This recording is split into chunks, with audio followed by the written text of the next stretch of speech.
about the birth of the mother, starting with the conversations.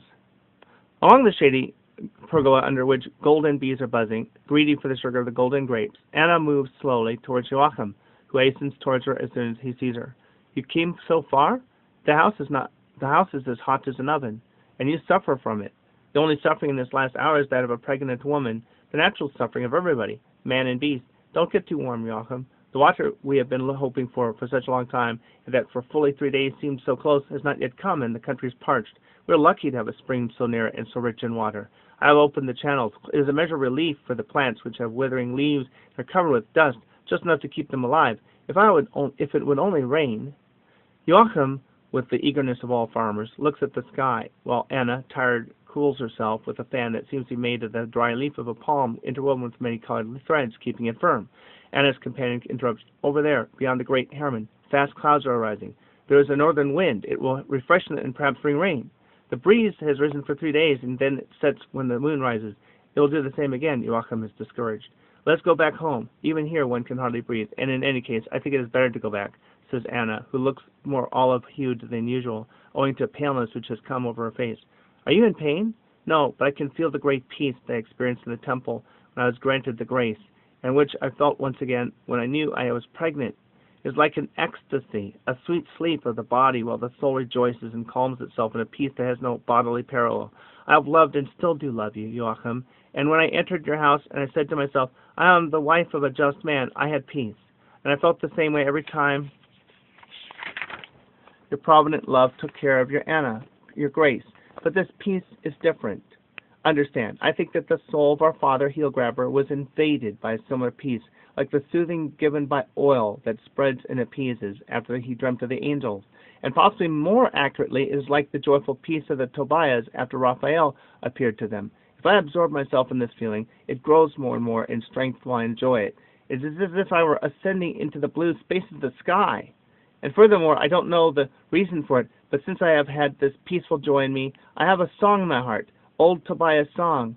I think it was written for this hour, for this joy, for the land of prince with God that receives it, for a city of peace, sinner and now forgiven. But do not laugh at the frenzy of a mother.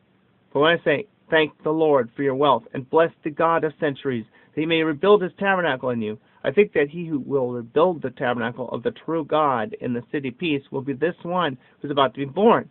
I also think that the destiny of my creature was prophesied, not the fate of the holy city, when the song says, you shall shine with a bright light. All the peoples of the world will prostrate themselves before you.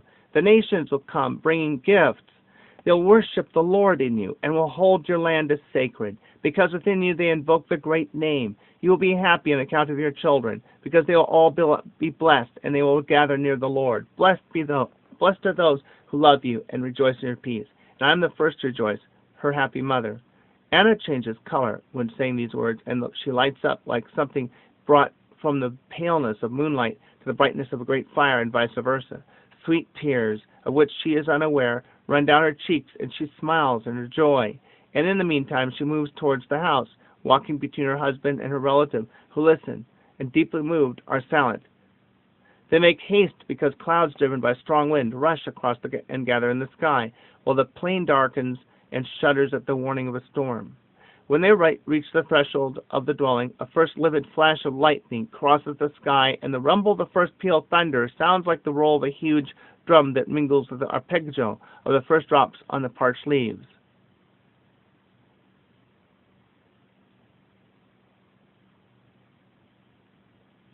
They all go in, and Grace withdraws, while Joachim, standing at the door, talks with the workers, who have in the meantime joined him. The conversation is about the longed-for water, which is a blessing for the parched land.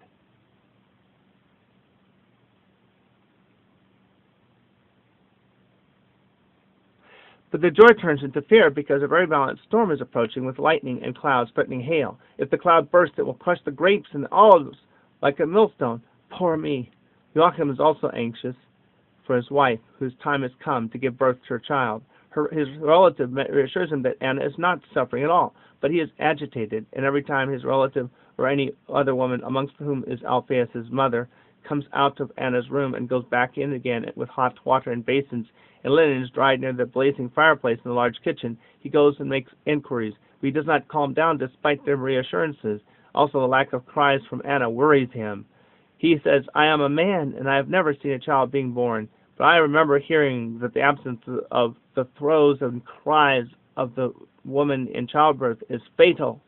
It is growing dark, and the evening is preceded by a furious and very violent storm. It brings torrential rain, wind, lightning, everything except hail, which has fallen elsewhere." One of the workers notices the ferocity of the gale. "It looks as if Satan has come out of Gehenna with his demons. Look at those black clouds. You can smell sulfur in the air, and you can hear whistling and hisses and wailing and cursing voices. If it is him, he is furious this evening." The other worker laughs and scoffs. A great prey must have escaped him, or Michael has struck him with a new thunderbolt from God Almighty, and he has had his horns and tail clipped and burnt. A woman passes by and shouts, "Joachim, it is coming. It is happening quickly and well," and she disappears with a small amphora in her hands. The storm drops suddenly after one last thunderbolt that is so violent that it throws the three men against the side wall. In front of the house, in the garden, a black smoky cavity remains as its memory. Meanwhile, a cry, one resembling the tiny plea of a little turtle dove that for the very first time no longer peeps but coos, is heard from beyond Anna's door, and at the same time a huge rainbow stretches its semicircle across the sky. It rises, or seems to rise, from the top of Hermon, which, kissed by the sun, looks like a most delicate pinkish alabaster. It rises up in the clear September sky, and through an atmosphere cleaned of all impurities, it crosses over the hills of Galilee and the plain to the south, and over another mountain, and seems to rest the other end on the distant horizon, where it drops from view behind a chain of high mountains. We have never seen anything like this. Look, look! It seems to enclose in a circle the whole of the land of Prince with God. And look, there is already a star in the sky, while the sun has not yet set. What a star! It is shining like a huge diamond.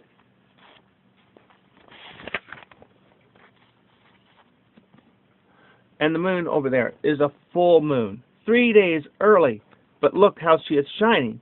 The women arrive jubilant with a plump little baby wrapped in plain linen. It is Star, the mother, a very tiny Mary, Star, who could sleep in the arms of a child. Mary, Star, as long, at most, as an arm, with a little head of ivory dyed pale pink. Her tiny carmine lips no longer cry, but are set in the instinctive act of sucking. They are so small that one cannot understand how they will be able to take a teat.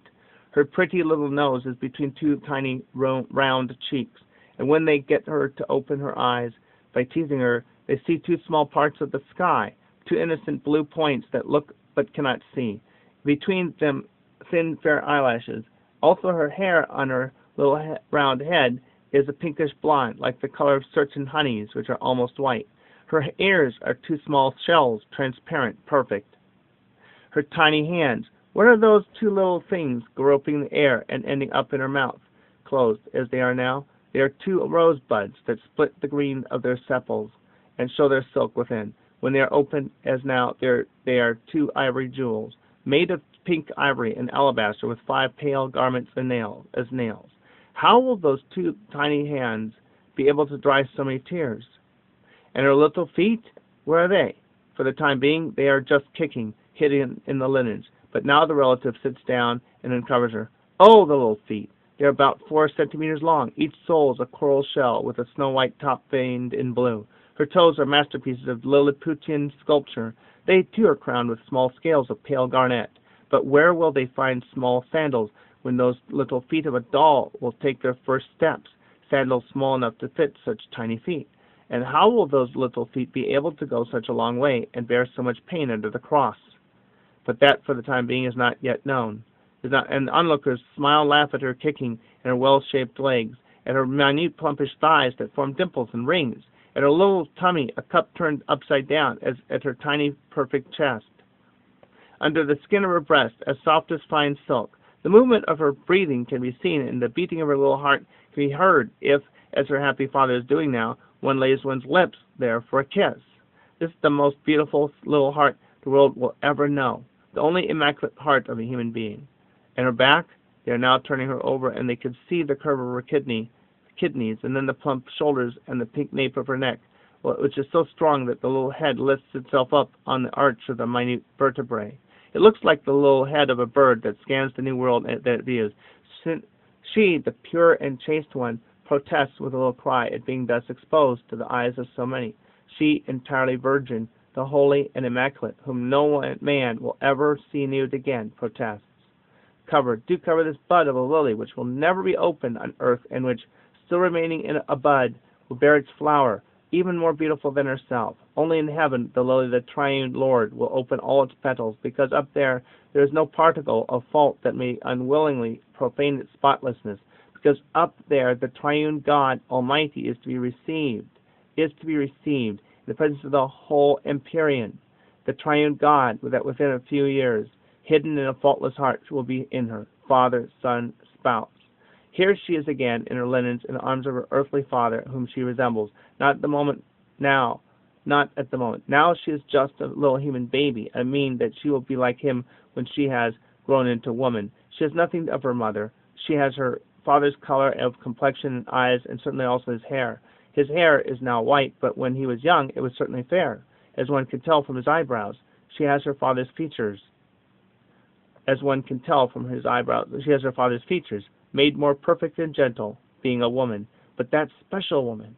She has also the smile, the glance, the way of moving, and height of her father. Thinking of eternal salvation, as I see him, I find Anna has given her height to her grandson, Christ, and her deep ivory color to his skin. Mary, instead, has not the stateliness of her mother, a tall and supple palm tree, but she has the kindness of her father. Also the women are speaking of the storm and the unusual state of the moon, of the presence of the star and the rainbow. Along with Joachim, they enter the happy mother's room and give her her baby. Grace, or Anna, smiles at one of her thoughts. She is the star. She is the star, she says. Her sign is in heaven.